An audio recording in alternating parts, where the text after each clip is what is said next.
پہلے تو میں لاہور کی جو پریس کلب کے تمام ہمارے ٹی وی چینل سے، الیکٹرانک میڈیا سے اور پرنٹ میڈیا سے جو ہمارے صحافی بھائی ہیں، میں آپ کا شکریہ ادا کرتا ہوں کہ آپ لوگوں نے یہ ٹائم ہمارے لیے نکالا،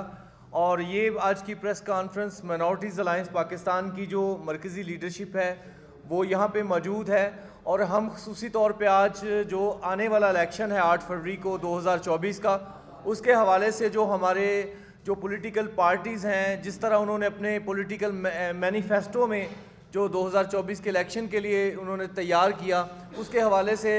جو اقلیتوں کے مسائل ہیں جو ہمیں درپیش ہیں اس کو جس طرح نظر انداز کیا، تو اس کے حوالے سے ہم گفتگو کریں گے آج۔ اور آپ سب کا شکریہ، امید ہے کہ آپ کے توسط سے ہماری جو آواز ہے وہ نہ صرف حکام بالا تک بلکہ تمام کنسرن جو ادارے ہیں وہاں پہ اور جو پولیٹیکل پارٹیز کے ہیڈز ہیں ان تک پہنچے گی، اور وہ اپنے آئندہ انتخابی مہم میں اقلیتوں کے ان مسائل پہ ضرور بات کریں گے۔ تو سب سے پہلے میں سمجھتا ہوں کہ ہم نے ملک کی جو تمام میجر بڑی پارٹیاں ہیں ان کے جو الیکشن منشور ہے، مینیفیسٹو ہے، اس کو دیکھا۔ نہ صرف پاکستان مسلم لیگ نون، پاکستان پیپلز پارٹی، پی ٹی آئی اور جماعت اسلامی اور جمعیت Ulema Islam, M Q M اور جتنی بھی بڑی مین سٹیک ہولڈر پارٹیز ہیں ان کے ہم نے مینیفیسٹو کو دیکھا، تو ہم نے دیکھا کہ کس طرح جو ہمارا درینہ ملک کا حصہ نہیں بنایا، اور یہ جو الیکٹورل ریفارمز ہیں یہ خصوصی طور پہ جو موجودہ مخلوط طرز انتخاب ہے اس کے حوالے سے ہے، جس کو ہمیشہ اقلیتوں نے پورے 5 سال ہم نے پروٹیسٹ کیے، احتجاج کیے کہ اس کو ہم سے یہ ہمارے سر پہ مسلط کیا گیا ہے تو اس کو ہٹایا جائے، لیکن اس کو کوئی بھی کسی بھی پارٹی نے ٹیک اپ نہیں کیا۔ اس سے نظر آتا ہے کہ کس طرح جو یہ جمہوریت کے نام پہ بننے والی پارٹیاں ہیں، کس طرح ہمیں ان ریزرو سیٹ پہ جو اقلیتوں کے لیے ہیں اور خواتین کے لیے ہیں ان پہ یہ کس طرح آمرانہ اپنا اختیار استعمال کرتے ہیں، کیونکہ آپ کو پتہ ہوگا کہ جو مخصوص نشستیں ہیں خواتین کی اور اقلیتوں کی،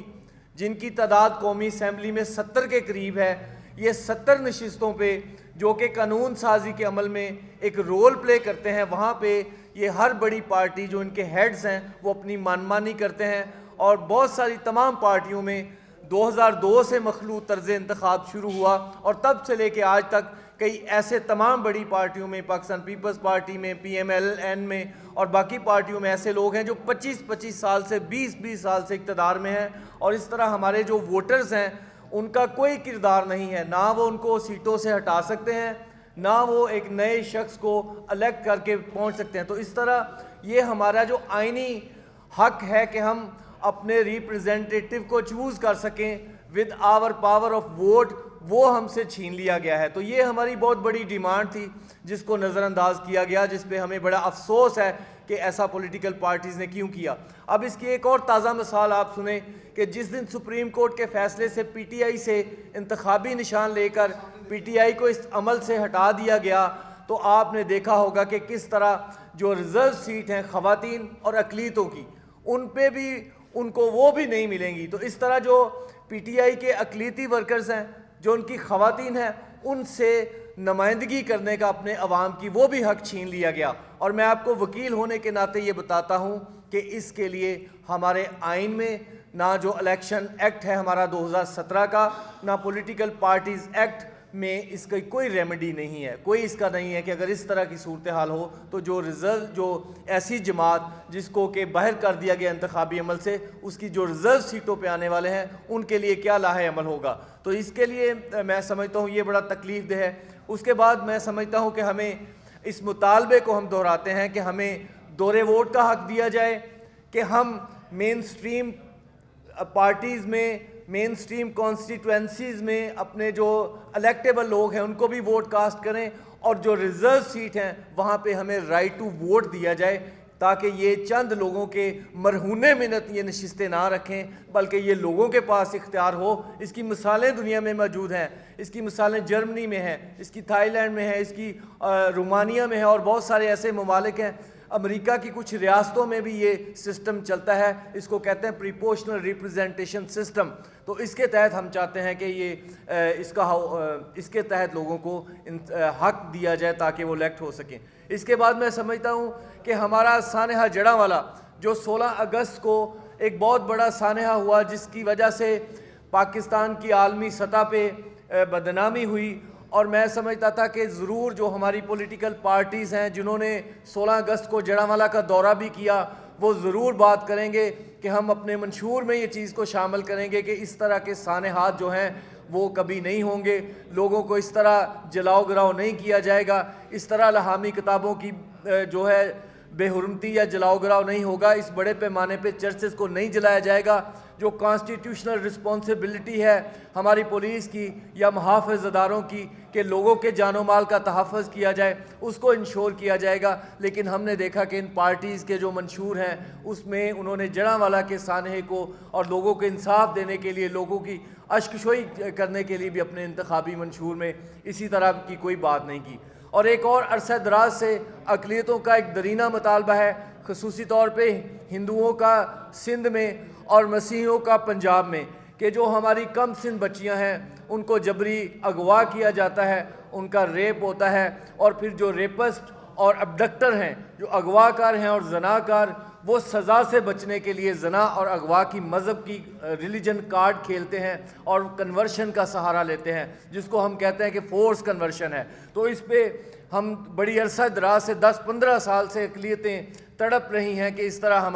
ہم سمجھتے ہیں ہمارے ساتھ زیادتی ہو رہی ہے، تو اس طرح کی لیجسلیشن ہونی چاہیے۔ تو یہ بہت بڑا مسئلہ تھا، لیکن اس مسئلے کو بھی انتخابی منشور میں نظر انداز کیا گیا۔ تو میں اس سے یہ سمجھتا ہوں کہ یہ جو ہمارے مسائل ہیں، جس طرح مس یوز آف بلاسفیمی حساس مذہبی قوانین ہیں، ان کا جس طرح جڑانوالہ کی میں نے بات کی، ان کا بھی غلط استعمال ہوا، تو میں سمجھتا ہوں کہ یہ جو ہمارے بڑے مسائل ہیں ان کو نظر انداز کیا جانا بالکل میں سمجھتا ہوں یہ غیر جمہوری رویہ ہے۔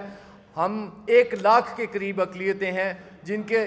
50 لاکھ کے 1 کروڑ کے قریب اقلیتیں ہیں، اور 50 لاکھ سے زائد ہمارے ووٹ ہیں جن کے مسائل کو ایڈریس نہیں کیا گیا۔ میں سمجھتا ہوں یہ ہمارے ساتھ بڑی زیادتی ہے۔ اب ہمارے حلقوں میں دورے کیے جاتے ہیں، ہم سے ووٹ کی ڈیمانڈ کی جاتی ہے، لیکن کوئی اس طرح کا انٹرسٹ، خصوصاً مین جو پولیٹیکل ہمارے لیڈرز ہیں، وہ یہ ہمیں حق دینے کے لیے، آواز اٹھانے کے لیے تیار نہیں۔ میں آج ان لیڈروں سے، میں بلاول بھٹو زرداری سے، میں میاں نواز شریف سے، میں جناب عمران خان سے، میں اور باقی خالد مقبول صدیقی سے، اور جو ہمارے جو دوسرے جماعتوں کے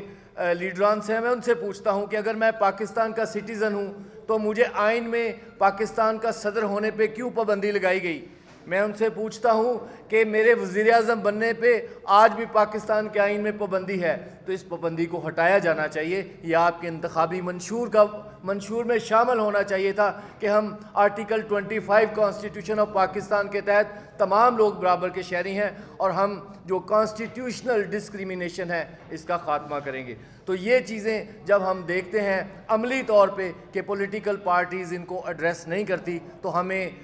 شدید تکلیف ہوتی ہے، رنج ہوتا ہے، اور ہم سمجھتے ہیں کہ لیکن ہم جمہوری لوگ ہیں، ہم جمہوری عمل کا حصہ رہتے ہیں، ہم کوئی بائیکاٹ تو نہیں کرنے جا رہے، نہ ہم یہ کہتے ہیں کہ ہم اس سسٹم کو نہیں مانتے، لیکن ہم اپنی آواز آپ کے ذریعے ضرور بلند کر رہے ہیں کہ خدا را آپ ان ایشوز پہ ایک پالیسی دیں، آپ ان ایشو کو اپنے مینیفیسٹو کا حصہ بنائیں، تاکہ اقلیتوں کو ان کے برابر اور یکساں حقوق ملیں، اور ہم سمجھ سکیں کہ جو ہماری جو مین سٹریم پارٹیز ہیں وہ اقلیتوں کا خیال کرتی ہیں، ان سے محبت کرتی ہیں۔ تو آج اس حوالے سے یہ ہماری جو آج کے مطالبات تھے، یہ ہماری بات تھی۔ تو ابھی جوزف جانسن صاحب ہمارے بھائی ہیں، وہ چند لمحوں کے لیے بات کریں گے، اور پھر ہم آپ کے کویسچن آنسر لیں گے۔ تھینک یو ویری مچ بھٹی صاحب۔ جیسا کہ ابھی ساری چیزیں اکمل بھٹی صاحب نے ڈسکس کی، تو میں سمجھتا ہوں ایز اے منورٹی الائنس کا ممبر ہوتے ہوئے کہ جو ہمارے مسائل ہیں، آپ دیکھیں 75 سال کی ہسٹری میں یہ سٹرگل جو آپ دیکھ رہے ہیں، جب ہم جو الیکشن کے وقت ہر طرف جو ہے وہ ایک پولیٹیکل سٹرگل چل رہی ہے پورے پاکستان میں۔ پولیٹیکل سٹرگل کے اندر ہر ایک حلقے سے حلقے کا جو نمائندہ ہے وہ اس حلقے سے ہو, وہ پاکستان کے کسی بھی صوبے سے کیوں نہ ہو, وہ اپنی جیت کے لیے ایک سٹرگل کر رہا ہے, اور اس سٹرگل کے لیے وہ اپنے حلقے کے لوگوں کو پیچھے نہیں چھوڑ رہا, وہ ان کے ساتھ منسلک ہے, وہ ان کے مسائل کو دیکھ رہا ہے, وہ ان کے گھر کا وزٹ کر رہا ہے, وہاں پہ ڈیفرنٹ قسم کی پولیٹیکل ایکٹیویٹیز کی جا رہی ہیں. لیکن انفارچونیٹلی جب ہم منورٹیز کے ریپرزنٹیشن کو دیکھتے ہیں تو وہ آج بھی ہو سکتا ہے کہ کوئی امریکہ کے دورہ پر ہو, کوئی یورپ کے دورے پر ہو سکتا ہے وہ بچیوں کی شادیوں میں بیزی ہو, تو اس کی جو منورٹیز کے جو مسائل ہیں, منورٹیز کے جو لوگ ہیں, علاقے کے جو لوگ ہیں, حلقے کے جو لوگ ہیں, ان کے ساتھ اس کی کوئی انٹریکشن نہیں ہے, ان کے ساتھ اس کا کوئی ملاپ نہیں ہے. انفارچونیٹلی آج بھی پاکستان کے اندر جو لوگ ہماری منورٹی کی ریپرزنٹیشن جو پارلیمان میں جاتی ہے, وہ منورٹی کے ساتھ اس کا کوئی کنیکشن نہیں ہے. منورٹی کے لوگ ان کو جانتے بھی نہیں ہیں اور ان کو لا کے پارلیمنٹ میں بٹھا دیا جاتا ہے. جب لوگ ان کو جانتے نہیں ہیں, جب وہ مسائل کو نہیں جانتے, تو پھر وہ ہمارے مسائل کو, ہمارے بچیوں کے مسائل کو, ہمارے پانی کے مسئلے کو, ہماری ایجوکیشن کے مسائل کو, ہماری سڑکوں کو, ہمارے سیوریج کے مسائل کو کون حل کروائے گا؟ یہ سیوریج کے مسائل, یہ بچوں کے برتھ سرٹیفکیٹ, یہ بچوں کی ایکول رائٹس, بچوں کی اسکالرشپ 5% جو شہباز بھٹی نے کوٹے کا اعلان کروایا, اپروو کروایا, اس کی امپلیمنٹیشن, جبری تبدیلی مذہب کے جو سینکڑوں کیسز ہوتے ہیں, جب ہمارے مسیح منورٹیز کے لوگ پولیس اسٹیشن میں جاتے ہیں تو ان کی ایف آئی آر ریجیکٹ کر دی جاتی ہیں, تو اس کے مسائل کا ان کو کیسے پتہ, وہ کون ان کے حل کروائے گا؟ تو آج ہماری مین سٹریم پولیٹیکل پارٹیز کے ساتھ یہی ڈیمانڈ ہے, یہی درخواست ہے, یہی عرض ہے کہ وہ جب منورٹیز کے لوگوں کا خدارہ جب چناؤ کرتے ہیں تو وہ تھوڑا سا تو خیال کریں, جو لوگ منورٹیز کے اندر, حلقوں کے اندر کام کر رہے ہیں, ان کو چنتے ہوئے تھوڑا سا دیکھیں کہ ہم نے منورٹیز کو کن لوگوں کو اپنے اس پارلیمان کا حصہ بنانا ہے. تقریباً ساری باتیں چیئرمین صاحب نے کر دی ہیں, اور منورٹیز الائنس پاکستان نمبر 1 تو ہمارا مطالبہ ہے کہ الیکشن بر وقت ہو. دوسرا یہ ہے کہ الیکشن کمیشن اور پاکستان جو ہے, یا صوبوں کی جو آرگنائزیشنز ہیں الیکشن کمیشن کی, ان سے ہمارا یہ مطالبہ ہے کہ ایسے اقدامات کیے جائیں جن سے شفافیت ہو, ٹرانسپیرنسی ہو, تاکہ آنے والی کوئی جو بھی حکومت آتی ہے وہ اس میں استحکام آئے اور پاکستان خوشحالی اور ترقی کی طرف جائے. آخر میں یہ کہنا چاہتا ہوں کہ جتنی بڑی پولیٹیکل پارٹیز ہیں ان کو جب بھی وہ حلقوں میں جائیں گے, منورٹیز الائنس پاکستان پورے ملک میں آگے عوامی آگہی مہم کا آغاز کیا ہے کہ جو بھی M N As, M P As حلقے میں ووٹ مانگنے جائیں گے تو وہاں انہیں مذہبی اقلیتوں کے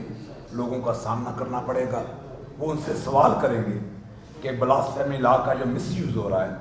اس پر آپ نے اپنے منشور میں یا اپنے پالیسیز میں اس کو کیوں شامل نہیں کیا. یہاں جبرن تبدیلی مذہب کا ایک بہت بڑا ہمارا ایشو ہے, بہت سارے اور معاملات ہیں. تو منورٹیز الائنس پاکستان ملک بھر میں جہاں بھی جو کینڈیڈیٹ ہیں وہ آئیں گے تو انہیں ان سوالات کا سامنا کرنا پڑے گا کہ انہوں نے کس طریقے سے مذہبی اقلیتوں کو یکسر نظر انداز کر دیا, اور صرف ایز اے ٹیشو پیپر صرف ووٹ لینے کی خاطر ان کے گھروں کے یا ان کے محلوں کے جو ہیں دورے کیے جا رہے ہیں. تو میں کہتا ہوں کہ یہ شرم کا مقام ہے کہ جو سیاسی جماعتیں ہیں انہوں نے مذہبی اقلیتوں کو یکسر نظر انداز کیا ہے. حالانکہ پاکستان میں بننے میں, تحریک پاکستان میں اور بعد میں مذہبی اقلیتوں کا اور خصوصی طور پر مسیحیوں کا ایک بہت بڑا رول ہے. جتنے بھی لیڈرز پیدا ہوئے وہ ہمارے اداروں نے پیدا کیے, ہاسپٹل ہم نے بنائے, تعلیمی ادارے ہم نے بنائے. تو جو ایک ہمارا رول ہے اسے ہر لحاظ سے, چاہے وہ نصابی کتابیں ہیں یا باقی سے بھی نظر انداز کر دیا گیا ہے. تو میں سمجھتا ہوں کہ اس وقت اس دفعہ جو بھی کینڈیڈیٹ ہوں گے انہیں اپنے حلقے میں مذہبی اقلیتوں کی طرف سے سوالات کا سامنا کرنے پڑے گا. بہت شکریہ.